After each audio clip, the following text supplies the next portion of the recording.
Cədvəlindən danışacağıq biz bugün. Dövr, qrup nədir? Ümumiyyətlə, qələvi metalla başlayıb, təsirsiz qazla bitən sıralara dövr deyirlər. Lord dildə belə deyirik. İndi siz üçün təbii ki, bu ilk eşitdiniz ki, ilk dəfə eşitdiniz ki, mənim qələvi metal təsirsiz qazla olan şeydir. Lord dildə deyək, üfüqi sıralar, dövr sistem cədvəlini görmüsünüzlər. Mendeleyev dövr sistem cədvəlidir. Orada sıralar var, bir də qruplar var. Həmin o sıralar dövrlərdir. Şaquli sütunlarsa qruplardır. Yaxşı. Deməli, dövr oldu uşaqlar nə? Üfüqi sıra, qrup nə oldu? Bəli, şaquli sütunlar. Yaxşı. Bu belə. İndi sual olur ki, bəs müəllim, neçə dövrümüz var? Deməli, 7 dövr var, 8 qrup var. Təkrar elə Firuzə. 7 dövr var, 8 qrup var. Kiçik dövrlər var, bir də böyük dövrlər var. Rəsul, kiçik dövrlər, ilk 3 dövr kiçikdir, qalan dövrlər isə böyük dövrlər. Bəs mən bunların arasında fərq nədir? Kiçik dövrlər bir sıradan ibarət olur. Amma böyük dövrlər isə 2 sıradan ibarət olur. Yaxşı, yadda saxla. Deməli, uşaqlar, belə düşünün də, baxın, gəlir məsəl üçün birinci dövr, gəlir ikinci dövr, üçüncü dövr, dördüncü dövr. Belə getdikcə biz bunu, bizə proqramda nə lazımdır? Biz onu deyirik, ilk 4 dənə dövr lazım. Burada da qeyd edək ki, uyğun olaraq birinci qrup, ikinci qrup, üçüncü qrup, dördüncü qrup. Qruplar görürsünüz, Roma rəqəmlərini göstərir. Beşinci qrup, altıncı qrup, yeddinci qrup və səkkizinci qrup.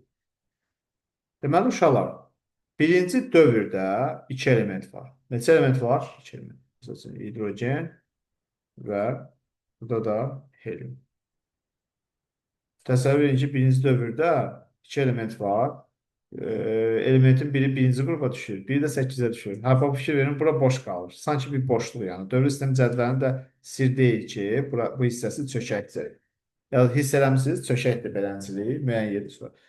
Əzbərləmək deməzdim, başa düşək, hiss eləyək yavaş-yavaş. Gözümüz görsün və alışaq.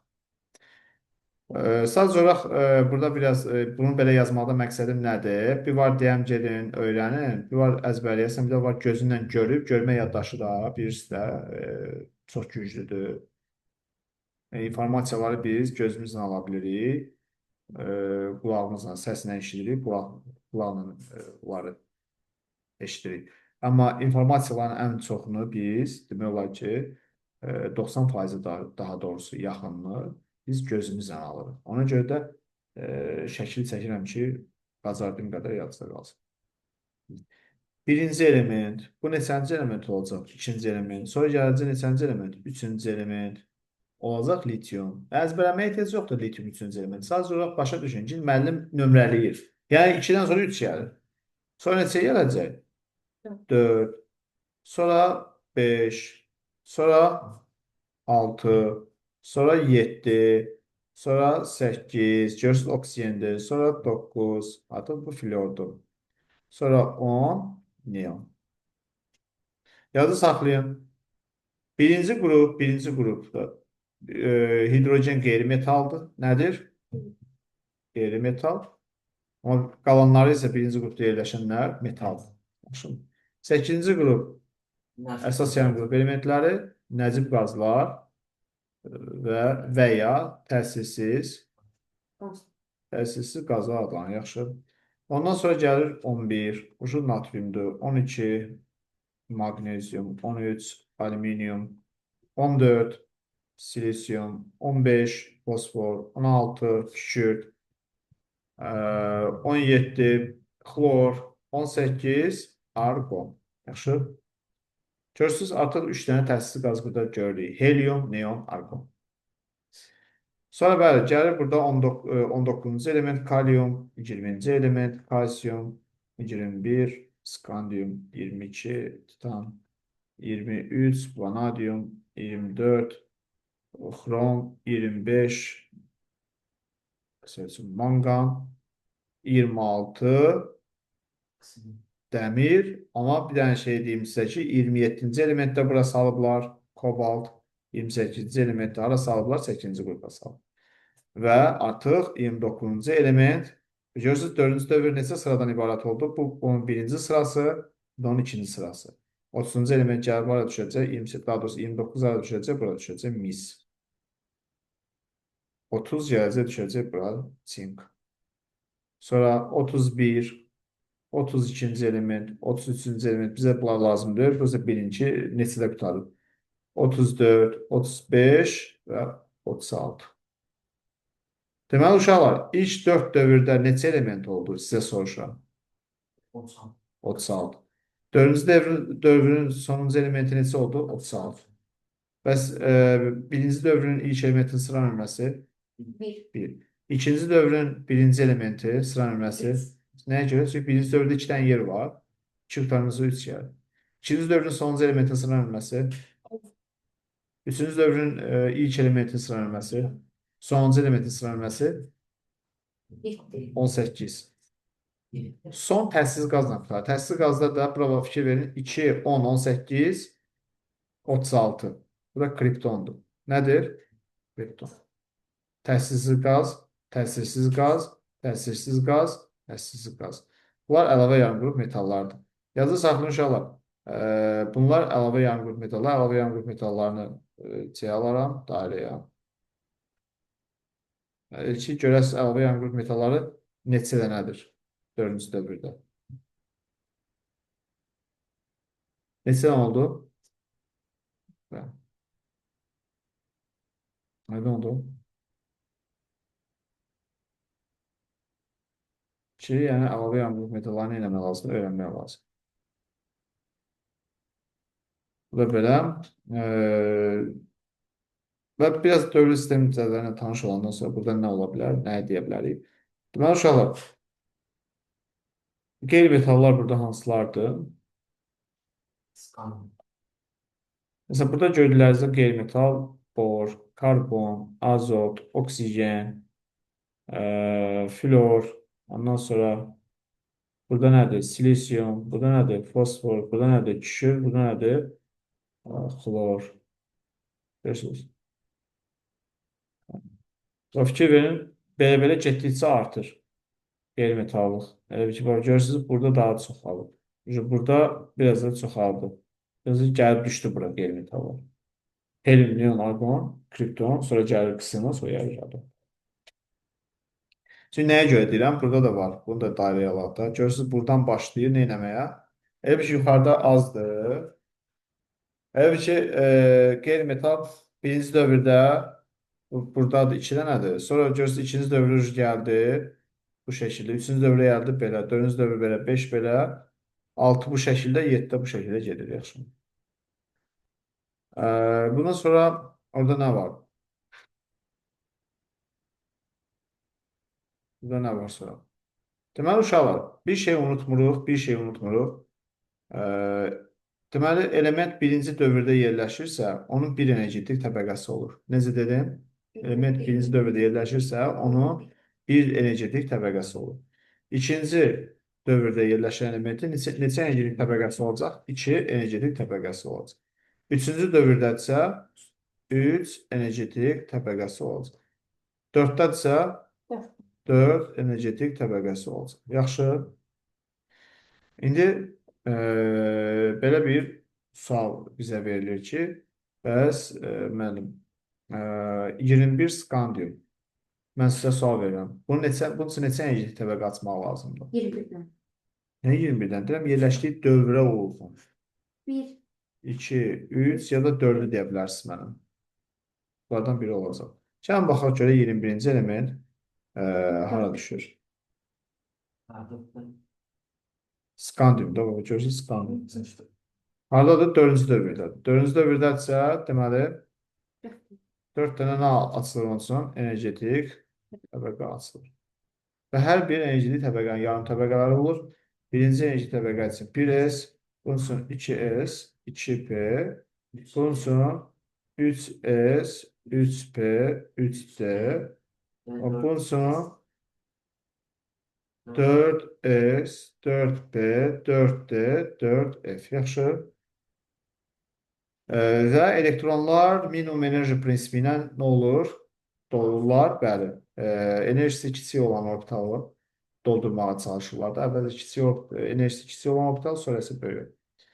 1s-də olmamış 2s-ə elektron yaza bilməzsən. 1s-də maksimum 2 elektron var. 2s-də yenə s isə maksimum 2 elektron tutur. P nə qədər tutur maksimum? 6. S maksimum 2. P maksimum 6. D maksimum. İndi burada bir məsələ var. Biz baxaq görə 21-i keçmişik, yoxsa yox? 2 plus 2, 4 üstə 6, 10 üstə 2, 12 üstə 6, 18. 21-də 18 çıxanda qalır 3 elektron. Biz bunlardan hansı birinə yazacaq? 3D yazırıq, yoxsa 4S yazırıq? Xeyr. Məncə 4 həyəcanlanır. Dolma ardıcıllığına görə 4S 3D'dən daha tez olur. Nəyə görə? Çünki 4S yarım səviyyəsinin enerjisi 3D yarım səviyyəsinin enerjisindən daha kiçik. Ona görə də elektron enerjisi kiçik olan yarım səviyyəni tez doldurur. Ona görə 3 dənə qalan elektronun ikisini buraya yazırsan, birini isə buraya yazırsan. Elə bizim 4S olub, ondan sonra 3 yazdım. Olmamış diyor. Buradan belə nəticə əldə olar ki, bunun tam elektron formulu necə olacaq? Tam elektron formulu necə olacaq? 1s2, 2s2, 2p6, 3s2, 3p6. 3D1. Hə, 3D-ni niyə birinci 4S-dən yazanda əvvəl yazırlar, amma dolduranda isə 4S-i doldururlar. Onun səbəbi var. Çünki bu 3-cü səviyyənin yarım səviyyəsidir deyə. Hə, əmsalına görə birinci yazırlar. Amma dolduranda nə edirlər? Birinci bunu doldururlar. 4s2, 3d1. Yaxşı. İndi bunun qısa elektron formulu bəs necə olacaq? Qısa elektron formulu. 3D1. Qısa elektron formulu nə deməkdir uşaqlar? Yazı saxlayın. Ən sonuncu səviyyənin yarım səviyyəsini göstərməklə yazılan elektron formuluna deyirlər qısa elektron formulu. Necə yazılacaq? 4s2. İndi burada bir məsələ var. Deyəcəksiniz, müəllim, sadəcə 4S2 yazın, getsin. Xeyr, təkcə 4S2 yazmaqla getmir. Niyə? Çünki 4S-dən əvvəl 3D yarım səviyyəsi dolmadığına görə biz onu da nə edirik? Göstəririk. Xüsusi hal kimi. Yəni, özündən əvvəlki yarım səviyyə dolmayıbsa, onu göstərmək lazımdır. Yaxşı. Və uşaqlar, bir də elementin yerləşdiyi qrup və dövr necə təyin edirlər? Bugünkü mövzuda buna da toxunaq. Qrup və dövr. Yazıda saxlayın, qısa elektron formulda qüvvətlərin cəmi bizə qrupu verir. Nəyə verir? Qrupu verir. Deməli, bu element yerləşir neçənci qrupda? 3-cü qrupda. Qısa elektron formulda ən son S-in qarşısındakı rəqəm isə dövrü göstərir. Elementin dövrü neçədir? 4-cü dövr. Ortaya belə bir sual çıxır, mənim. Bizim qarşıda, testlər qarşımıza çıxsa ki, 3-cü qrup əsas yoxsa əlavə, nəyi seçəcəyik? D olduğu üçün. Bəli, D var, D-də elektron var, amma tamamlanmıyor. Ona görə də nə olacaq? Əlavə yarım. Əlavə yarım qrupda yazı saxlayın, B ilə göstərir. Uzun sözlə yazmırlar əlavə, onun əvəzinə nə yazırlar? B yazır. Yaxşı. Dövrlülük ilə bağlı da sizə biraz məlumat vermək istəyirəm, uşaqlar. Nə ilə bağlı məlumat vermək istəyirəm? Dövrlülüklə bağlı, bəli. Uşaqlar, bax, belə bir istiqamət var. Baxın, belə bir istiqamət var. Belə bir istiqamət var. Belə bir istiqamət götürək. Bir də belə bir istiqamət götürək. Uşaqlar, qəbul imtahanında ən çox düşən suallardan biri də həmin bu çəkdiyim sxemdir. Hansı ki, bu birinci burada çəkdiyim dövr üzrə soldan sağa deməkdir. Hardan ara? Soldan sağa. Uşaqlar, əgər şaqülü çəkirsənsə, bu qrupu göstərir. Nəyə göstərir? Qrup üzrə hərəkət göstərir. Qrup üzrə yuxarıdan aşağı. Yaxşı. Burada isə uşaqlar vəziyyət necədir? Mən sizə deyim. Dövr üzrə sağdan sola. Necə oldu?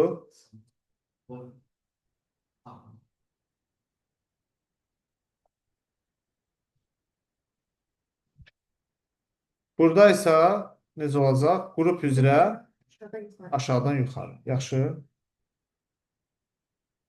Qrup üzrə ə, aşağıdan yuxarı. Yaxşı. Qrup üzrə aşağıdan yuxarı. Nəsə də hələ bir ki yerləşmədi ora, prosta sözlə dedim. Şifahi şəkildə yəni çatdırdım sizə fikrimi. Belə bir məsələ var. Bizə tapşırıqda verilsə ki, dövr üzrə soldan sağa hərəkət etdikcə hansı xassələr dövrü olaraq necə dəyişir? Uşaqlar, yazılı saxlığın dövr sistem cədvəlində adətən sol tərəfdə metallar çoxdur. Sağ tərəfdə isə qeyri-metallar çoxdur. Nə dedim mən? Sağ tərəfdə. Sağ tərəfdə. Metallar çoxdur. Yəni sağ belə bir dənə bir şeylə ayırsaq, və belə bir dənə bir şeylə ayırsaq buranı, uşaqlar. Bu tərəfdə əsasən metallardır. Metallar əsasən sağ tərəfdədir. Sol tərəfdə isə yox, üzr istəyirəm, mən desən səhv dedim yerinə. O sol Hə, tərəfdə. əsasən qeyri-metallardır, düzdürmü? Əsasən qeyri-metallardır. Amma solda nədir? Tərəfdə metallardır, yaxşı. Tərəfdə metallardır. Metallardır. Bəs mənim qeyri-metallar olan tərəfdə nə hökm sürür? Yadınızı saxlayın, qeyri-metallıq o xassədir ki, element atomunun elektron ala bilməsi ilə ölçülür. Nə ilə ölçülür? Bəli, elektron ala bilmə də uşaqlar oksidləşdiricilikdir. Nədir? Oksidləşdirici. Əgər bir element atomunun elektron almaq qabiliyyəti, yəni oksidləşdiriciliyi çoxdursa, deməli, onun qeyri-metallıq xassəsi digərlərindən çox olacaq. Yadımıza qalar? Qalar. Bəs müəllim, metallar nə ilə ölçülür? Metallarda da reduksiya edicilik. Nə oldu metallarda? Bəli. Reduksiya edicilik bəs nə olan şeydir mənim? Elektron vermə qabiliyyəti. Atomun elektron vermə qabiliyyəti yüksəkdirsə, deməli onun reduksiya edicilik qabiliyyəti də yaxşıdır. Deməli onun metallıq xassəsi nədir? Çoxdur. Və bir şeyi də yadda saxlayaq, uşaqlar. Soldan, dövr üzrə soldan sağa getdikcə qeyri-metallıq artır, metallıq azalır. Deməli, hansı xassə artmış olacaq? Oksidləşdirici artacaq. Əksinə, reduksiyaciliyi nə olacaq? Azalacaq. Oksidləşdiriciliklə iyonlaşma enerjisi düz mütənasibdir. Qeyri-metallıq olan tərəfdə iyonlaşma enerjisi də nədir? Çoxdur. O biz nədir? Atomdan elektron qoparmaq üçün sərf olan enerjidir. Siz təsəvvür edin ki, qeyri-metallar xəsizdir. Yəni, onlar əksinə elektronun özünə birləşdirmə qabiliyyətləri çoxdur. Nəinki onlar elektron vermə qabiliyyəti yəni, sərf edəmir. Onlar elektron verməklə araları yoxdur. Yəni, belə deyək də, xassələrinə ziddir əksinə. Biz qeyri-metal atomundan elektron qoparmaq üçün daha çox nədir? Onlar iyonlaşma enerjisi nə edəcək? Sərf edirlər ki, elektron qoparmaq. Ona görə də iyonlaşma enerjisi nədir deyik biz? Çox sərf edirlər. Deməli, qeyri-metallarda iyonlaşma enerjisi nədir? Çoxdur. Amma metallarsa dindirən kimi elektron verir.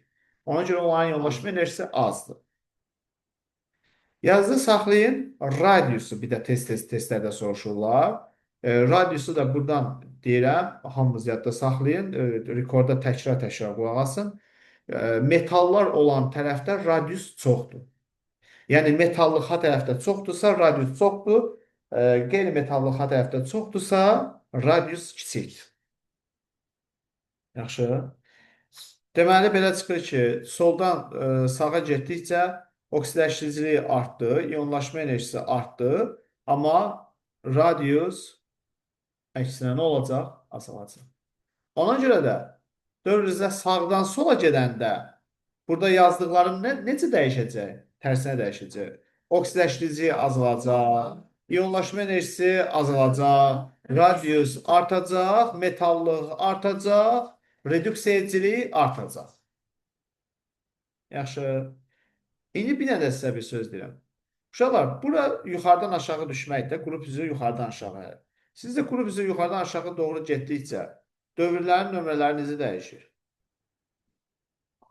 Görürsünüz də, yuxarıdan deyirəm aşağı düşür. Yuxarıda neçədir? 1-dir. Aşağıda neçədir? 2-dir. Aşağıda neçədir? 3. Ondan da aşağı neçədir? 4. Deməli 4-ün nömrəsi artır.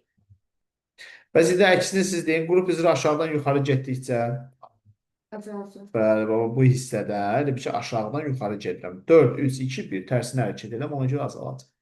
İndi sizə bir söz də deyəcəm. Görüm məntiqi düşünə bilirsiniz. Qrup üzrə, daha doğrusu dövr üzrə soldan sağa getdikcə qrupun nömrəsi artır, azalır. Artır. Yəni artır. Düzdür. Bəs dövr üzrə sağdan sola getdikcə Azalacaq. qrupun nömrəsi azalır. Qrupun nömrəsi nə ilə düz mütənasibdir? Valent elektronların sayı ilə. Nə ilə? Valent elektronların sayı ilə. Yazdadır. 8 tane var. 7.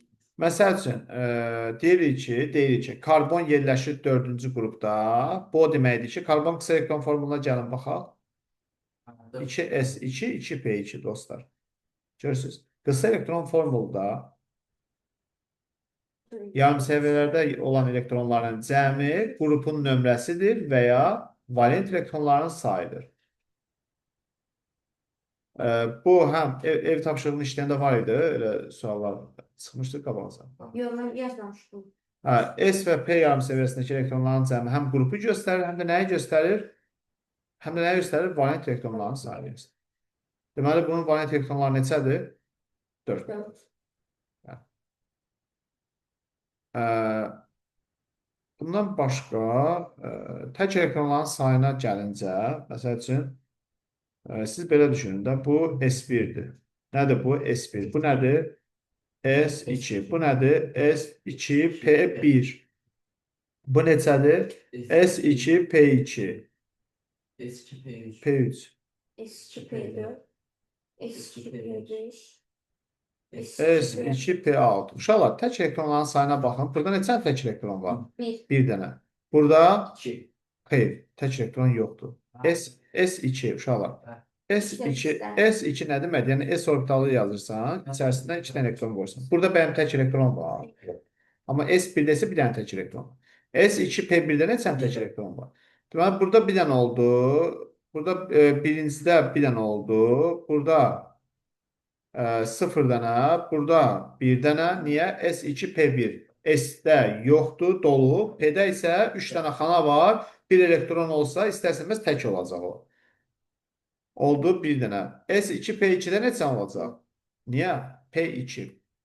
P2. P neçə xanadır? 3 xanadır. 2 elektron varsa, hər xanaya tək-tək yerləşdirsə elektronları, ona görə deyirdim ki, bax bu elektron formulunu yaxşı öyrənin ki, görürsən, dövrünə əlaqəlidir. Burada neçə tək elektron olacaq? 2 dənə. S2P3-də neçə tək elektron olacaq? Bir dənə oradan. 3 dənə. 3 tane. 3 dənə. S2P3. Deməli, S-dən S-də doldurur. yoxdur, tək. Amma burada isə 3. 3. S2 yaz. S2-dir bu. S2P4. Deməli, 2 dənə. Nəyə görə? Çünki 3 dənə doldurdu. 3 dənə tək-tək. 4-cü gəlir, birinci xananı qoşalaşdırır. Yerdə qalan 2 dənə tək elektron 2 xanada tək-tək qalır. Burada 2 dənə. Bəs S2P5-də bir dənə olacaq. Burada isə 0 dənə olacaq. Birdən bizə desələr ki, 3-cü qrupdan 5-ci qrupa doğru tək elektronların sayının qrafikini qur. Necə qurarsınız? Düz trans. Yox. 3-cü dövr. Məsəl üçün, 3-cü dövr. Tutaq ki, 3-cü dövr, 4-cü dövr, 5-ci, üzr istəmir, 3-cü qrup, 4-cü qrup, 5-ci qrup. Bunlar qrupdur. Bunlar da tək elektron sayıdır. Tərs tutulması olurdu. Tək elektron sayı. Nə qədər şey var burada? Tək elektron sayına gəlin baxaq. Azalır.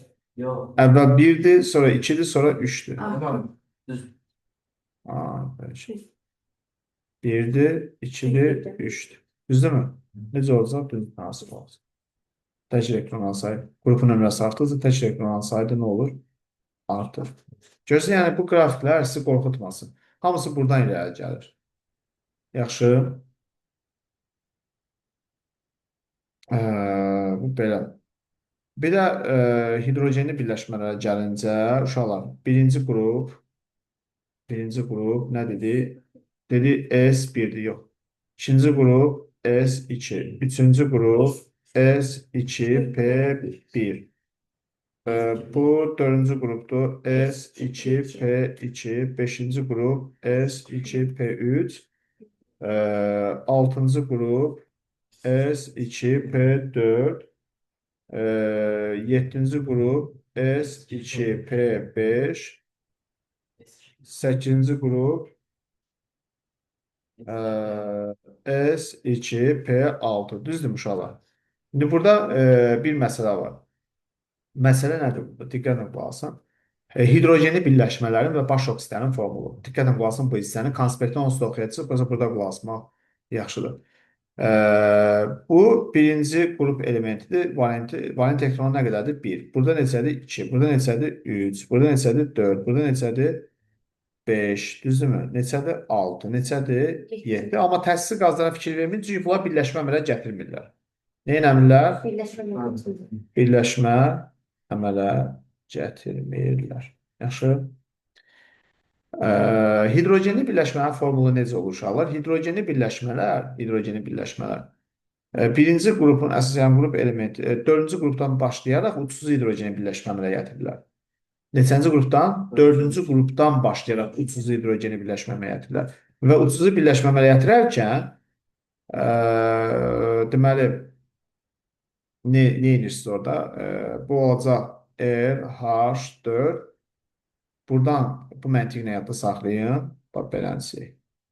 Bundan sonraki azaldı gedəcəksiniz hidrogen ayağı. 5-də necə olacaq? RH3. Burada necə olacaq? RH2.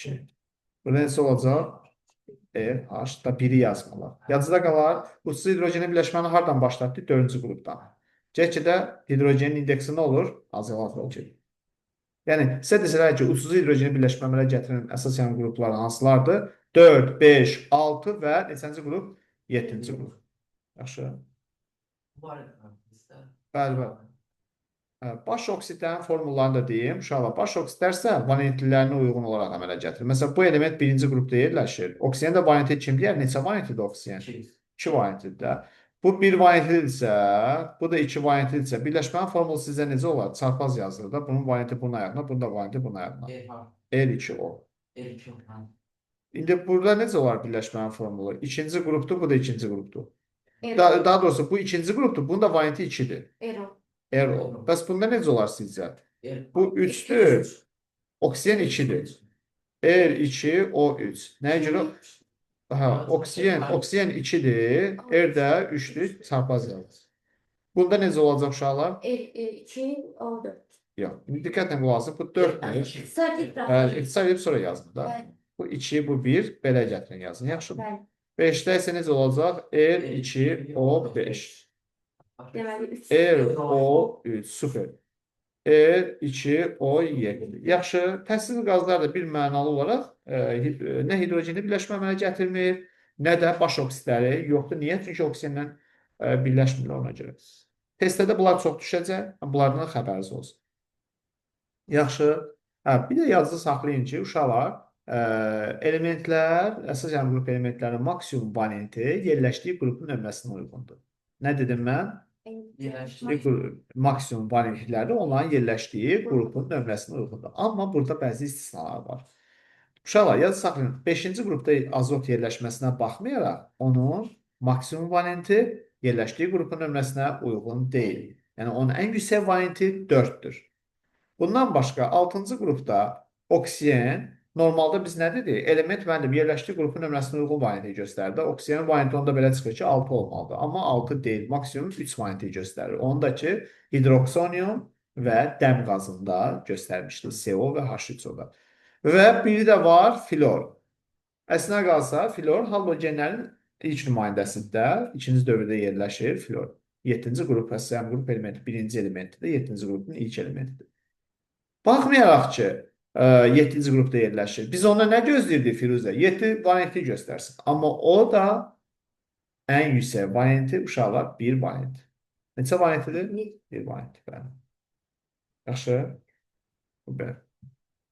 Nəyə görə? Çünki həyəcanlana bilmirlər. Bunun elektron formulu 2s2, 2p5-dir. Yaxşı. Buna fon elementləri deyirlər də. Nə deyirlər? Fon. Tələffüz edin fon. Bəli. Fon. Bəli. Oksigen də 2s2, 2p4. Gözünüz boş orbital olmadığına görə həyəcanlana bilmir. Ona görə də əlavə variantlar göstərə bilmir. Azotda da ki 2s2, 2p3. Bu da tək elektronlarına uyğun olaraq əslinə qalsa 3 variantı göstərir. Sadəcə olaraq dördüncü variantı donor akseptor mexanizmi ilə göstərir. Rabitədə onu keçəcəm. İndi beyninizi qarışdırmaq istəmirəm. Bir də uşaqlar, elementlərin ən yüksək oksidaşma dərəcələri onların yerləşdiyi qrupun nömrəsinə bərabərdir. Belə çıxır ki, azot 5-ci qrupda yerləşdiyinə görə onun maksimum oksidaşma dərəcəsi neçə olacaq? 5. Süpersiz. Oksigen 6-cı qrupda yerləşdiyinə görə maksimum oksidaşma dərəcəsi neçə olacaq? 6. Amma 6 deyil. Burada da istisna var. Bəli. 2 elementdir ki, onların maksimum oksidaşma dərəcəsi yerləşdiyi qrupun nömrəsinə uyğun deyil. Buna da off qaydası deyirlər. Nə deyirlər? Off. Bir oksigen, bir dənə flor. Oksigen 6-cı qrupda yerləşməsinə baxmayaraq, onun ən yüksək oksidaşma dərəcəsi müsbət 2-dir. Neçədir? Yox, valenti 3-dür. Oksidaşma dərəcəsi müsbət 2. Oksidaşma dərəcə bilirsiniz necə yaranır? Yəni, bu ən çox 2 elektron verə bilir. Florun ən yüksək oksidaşma dərəcəsi 0-dır. Müəllim, bu belə başa düşdük ki, flor elektron vermir. Bəli, vermir. Flor nə eləmir? Elektron vermir. Bəli. Ancaq elektron ala bilir. Ancaq elektron ala bilir. Ona görə dördüncü sistem cədvəlində elektron mənfiliyi ən güclü olan element atomu flordur. Kimdir? Dostlar, flor. İndi bir dənə ulduz qayda var. Onu göstərirəm, yekunlaşdırır. Yaxşımı dostlar? Deməli, məsələ nədir? Sizə 2 dənə element verirlər. Məsəl üçün, birini veriblər 11 sıra nömrəsinin. Birini də veriblər 17. Deyirlər ki, bəlkə bunu biraz maraqlı eləyək, bunu 16 eləyək. Deyirlər ki, bu iki elementin əmələ gətirdiyi birləşmənin formulu necə olar? XY mi olar? XY2 mi olar? X2Y mi olar? X2, hə, Y3 mi olar? İndi hamımız səbirsizliklə gözləyirik ki, müəllim, bunun yolu varmı ümumiyyətlə? Var yolu. Gəlin onun yoluna baxaq. Uşaqlar, gəlin bunun qısa elektron formulunu yazaq, bunu da qısa elektron formulunu yazaq. Bir dəfəlik desəm ki, bunun qısa elektron formulunu deyin, deyə bilərsiniz. İnanmıram. Amma istəyərdim ki, sizə inanım. Ki, deyim ki, istəyərdim ki, deyim ki, uşaqlar, mən sizə inanıram ki, siz bu qısa elektron formunu yazacaqsınız. Amma siz birinci nə edəcəksiniz? Tam elektron formunu yazacaqsınız, sonra yazacaqsınız. S1. Hep yox. 1s2, 2s2, 2p6, üstlərini toplayın, görün 11 verib, yoxsa yox. 3s1. Buradan da qısa elektron formulunu alırıq, ən sonuncu energetik səviyyənin yarım səviyyəsini götürürük. 3s1. Bunu da belə yazaq. 1s2, 2s2, 2p6, 3s2, 3p4. Buradan da nəyə götürürük? 3s-dən, yox, 3s-dən 3p-ni götürürük. Nəyə görə? Çünki 3s-də, 3p-də sonuncu səviyyənin yarım səviyyələrdir. Əmsallarına baxılır, 3s, 3p var. Sən 3p-ni götürüb 3s-i götürməsən düz olmayacaq. Burada çünki, yox, bax, nə fikir ver, bax, bunun qarşısına bax, 1, bunun qarşısına bax, 2, bunun qarşısına bax, 3. 3 tamamlanır. Tamamlama söhbət deyil burada. Deyirəm ki, bax, bu birinci təbəqədir, bu ikinci təbəqənin yarım təbəqələrdir, bu da üçüncü təbəqənin yarım təbəqəsidir. Sən sonuncu təbəqənin yarım təbəqəsini yazmalısan qısa elektron formulu yazarkən. Burada da 1, 2. Birinci təbəqə, ikinci təbəqə, bu üçüncü təbəqədir. Bəli. 3s2, 3p4. Düzdür? Burada bir məsələ var. Bunu kim deyər? Qrupu neçədir? Bunun qrupu neçədir?